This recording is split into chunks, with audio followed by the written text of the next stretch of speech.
Bien,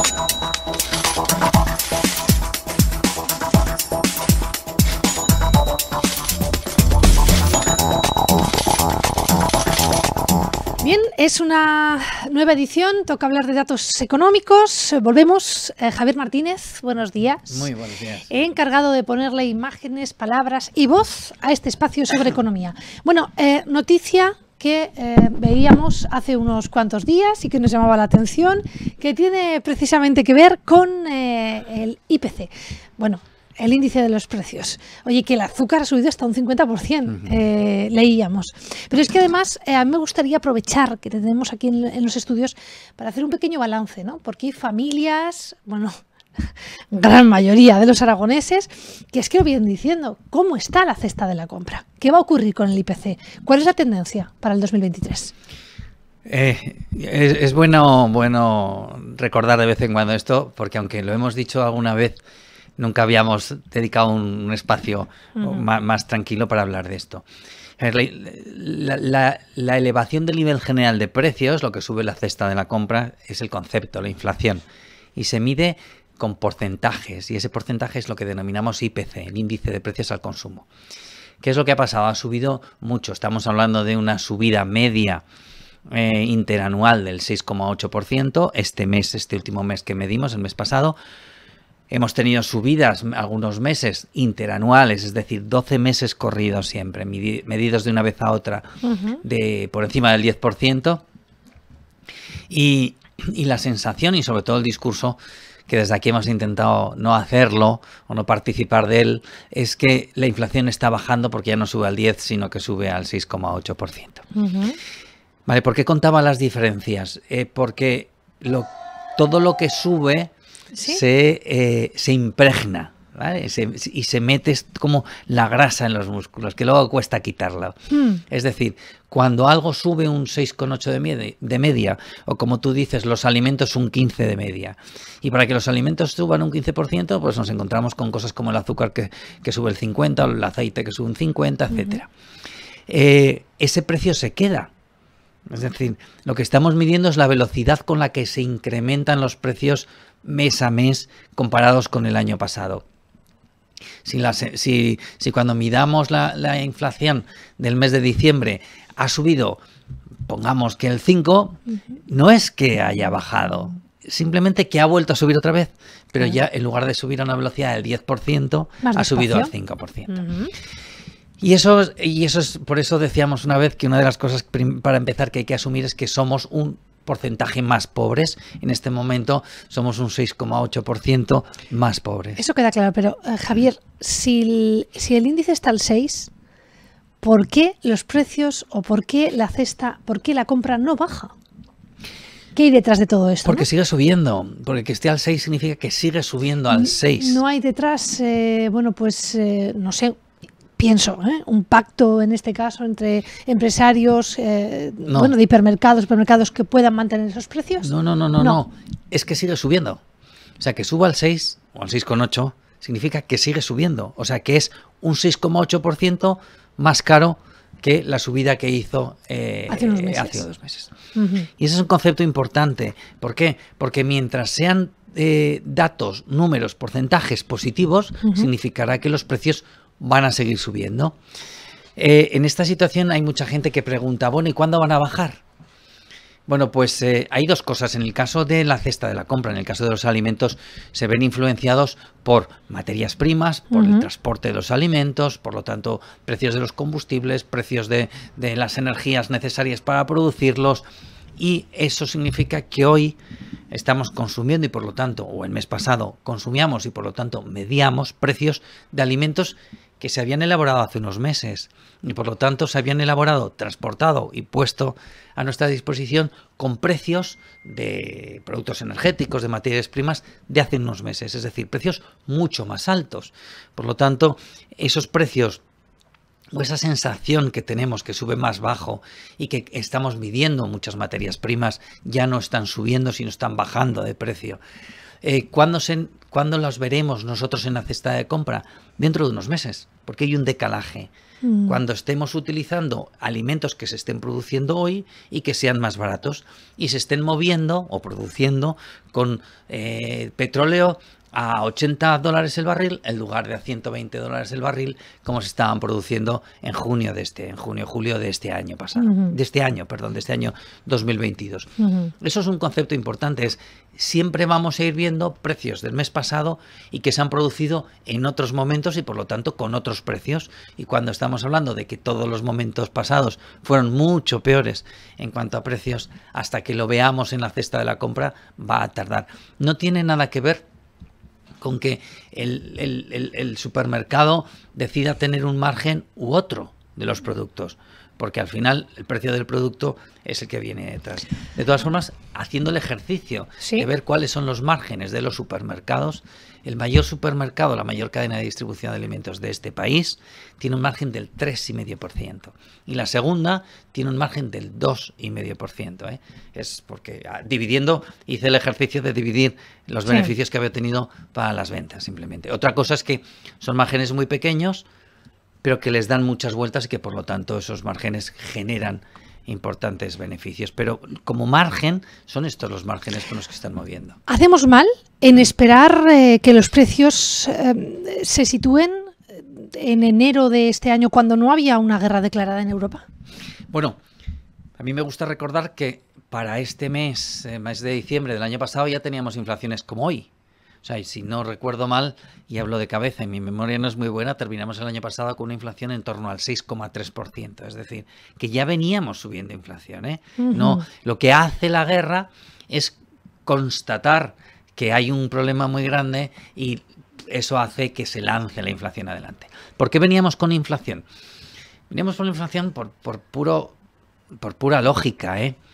Hay que recordar que en el año 20 nos paramos el mundo y paramos de producir. También de consumir o de consumir en exceso, pero en lo que nos afecta ahora, de producir. En el año 21 salimos todos a la calle y empezamos a consumir, a gastar, a viajar, a demandar gasolina para moverme en el coche. ¿Qué es lo que pasa? Que salimos a demandar y también estamos arrancando las producciones. Por lo tanto, hay un decalaje desde que yo demando hasta que se produce el producto que yo estoy demandando en este momento. Y esto es, entre otras cosas, lo que hace que denominamos rotura en las cadenas de suministro.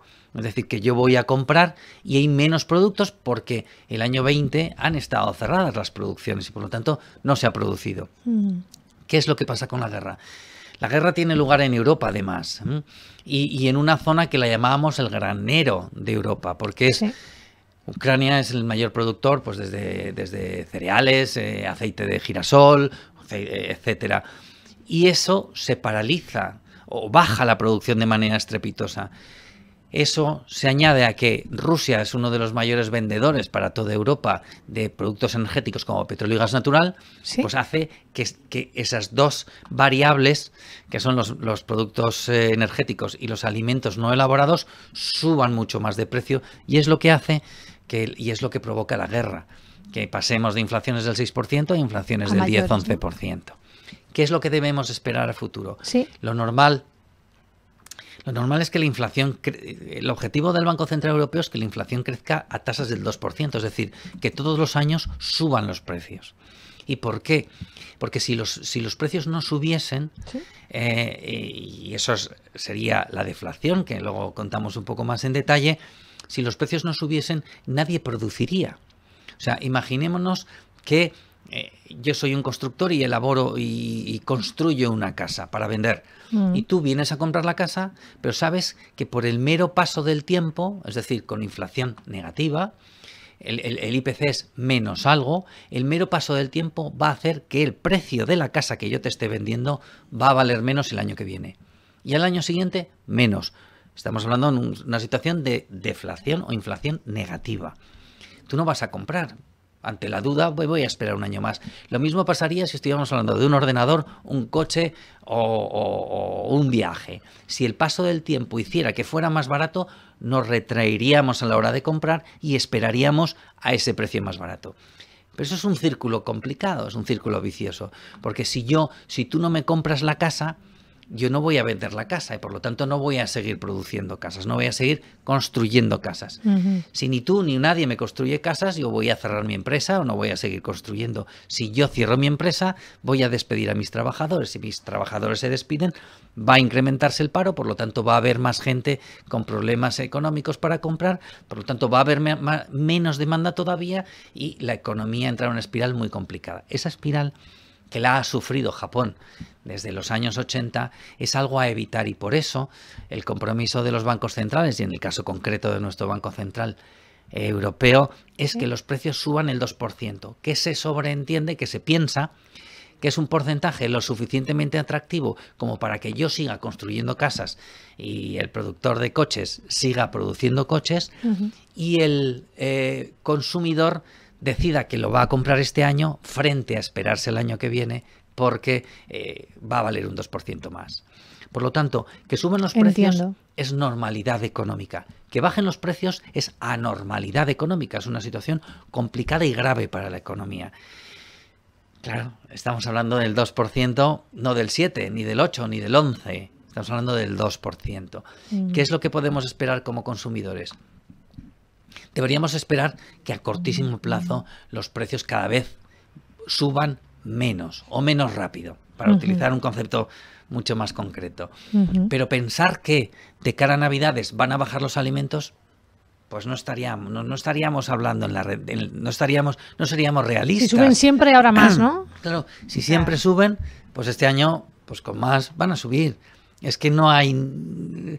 Pensar lo contrario sería equivocarnos. Entonces, ¿qué es lo que va a pasar en enero? Bueno, pues en enero, en febrero, habrá caído el consumo, los consumidores estamos pagando más hipoteca, estamos pagando más gasolina, estamos pagando más por la cena de Nochebuena, por la comida de Navidad, por la cena de Nochevieja, por lo tanto la cuesta de enero es posible que sea una supercuesta de enero. Y eso hará que baje de manera relevante el consumo y por lo tanto ahí es cuando empezaremos a ver que los precios ya no suben. No sé si bajan, pero no suben. Pero sí que hay que explicarles, o sí que hay que confirmarle a los oyentes, que volver a precios que teníamos en el 2020 o en el 2019, pues es posible que no volvamos. ¿Qué es lo que va a pasar? Que los precios subirán más despacio que nuestros salarios. Y entonces poco a poco iremos recuperando poder adquisitivo. Fíjate, pero los bancos y también los aragoneses han estimado que las previsiones ya no van a ser como son. Y es más, hoy mismo lo contábamos, ¿no? El Banco Central Europeo subía el incremento del precio físico, ¿no? De lo que iba a significar y también las hipotecas. Quiero decir, realmente esa recesión la sufriremos en el segundo semestre de 2023. Y en el primero, y sobre todo, un concepto que este año es más duro, y lo dijimos aquí hace mucho tiempo, cuando empezamos a hablar de la inflación, es que esta inflación es la más dura porque afecta de manera más directa a la clase media, media-baja. ¿Por qué? Porque la clase media, media-alta, como ves, la clase media sirve para todo y la puedes colocar donde quieras. Tiene ahorro, ha conseguido ahorrar, y el año 20... y le impidió hacer viajes, comprar grande, no sé qué, y tiene ahorro. Y esa es la que ha ido manteniendo un cierto porcentaje, un cierto mantenimiento de la demanda. Pero la clase media, media-baja está sufriendo con contundencia el incremento de precios de los gastos que no puede evitar. Y son la energía, encender la luz y la calefacción es inevitable, y los alimentos, la cesta de la compra que decías. Por lo tanto, es muy, muy complicado. Veremos una recesión. Lo que estamos viendo es que la economía se está parando. Se está parando porque los bancos centrales están en ello y, como tú bien decías, están subiendo tipos de interés. Y la semana pasada la gobernadora de nuestro Banco Central no solo subió al 2,5% el precio de dinero, por llamarlo de una manera más fácil, en Europa, sino que dijo: voy a subir medio punto más y otro medio punto más. Entonces, haciendo las cuentas, que hasta en mi pueblo las sabemos hacer, 2,5 más 0,53 más 0,5, 3,5. Es decir, que los tipos pueden subir hasta el 3,5. Por eso es por lo que hemos visto que el Euribor ha pasado del 3%. ¿Por qué? Porque si la gobernadora del Banco Central, que es la que controla las palancas del precio del dinero, dice que va a subir hasta el 3,5, pues el dinero al que se prestan los bancos y que por lo tanto al que nos lo van a prestar a nosotros, pues va a acercarse hacia ese precio. Que esté por debajo, claro, y que no llega al 3,1, significa que no se creen en este momento del mercado que el precio del dinero lo van a subir hasta el 3,5. Bueno. Pero sí que sería fácil pensar que va a subir, por lo visto, más del 3. Pues poco más queda por decir. Vamos a llegar al final de este espacio. ¿Qué mensaje dejamos, bueno, también para estos días, ¿no? Donde el gasto o uno, ¿no? Con toda la buena intención, sin duda, pues quiere aportar un poquito más, mirando también sus cuentas. La prudencia. Como siempre, es que al final no hay otro. Y sobre todo la prudencia y el ejercicio sano de comparar. O sea, es bueno comparar, es bueno ver qué precios me dan en un sitio, qué precios me dan en otro y qué es lo que realmente necesito. Yo creo que el ejercicio que han hecho toda la vida en nuestras casas a la hora de estos eventos, de estos fastos caros, pues ha sido ser muy estricto en el consumo, ser muy estricto en el gasto. Durante unos años, aquí nosotros, una generación posterior a la de nuestros padres, pues hemos sido un poco más ligeros en el gasto porque la economía estaba creciendo y todo iba mucho mejor a partir de los años 60-70. Pero yo creo que, como decíamos al principio, hoy somos un 6,8% más pobres que el año pasado y por lo tanto debiéramos gastar un 6,8% menos para poder estar como el año pasado. Y yo creo que esa prudencia, ese ejercicio de comparar y eso de darnos el capricho, por supuesto, son días en los que pues hay personas más mayores, jóvenes, niños que bueno, pues que tenemos que ser más condescendientes con ellos, pero yo creo que tenemos que, como consumidores, hacer un ejercicio de responsabilidad este año 2022 importante. Dejamos ahí ese mensaje. Javier Martínez, gracias por tu tiempo con nosotros. Nos oímos. La próxima semana seguimos contando más cuestiones. Gracias. Muchísimas gracias. Terminamos este espacio, que la sensación es que la inflación baja, pero los precios de la cesta no. Bien, pues aquí les hemos intentado dar las claves de por qué ocurre esto.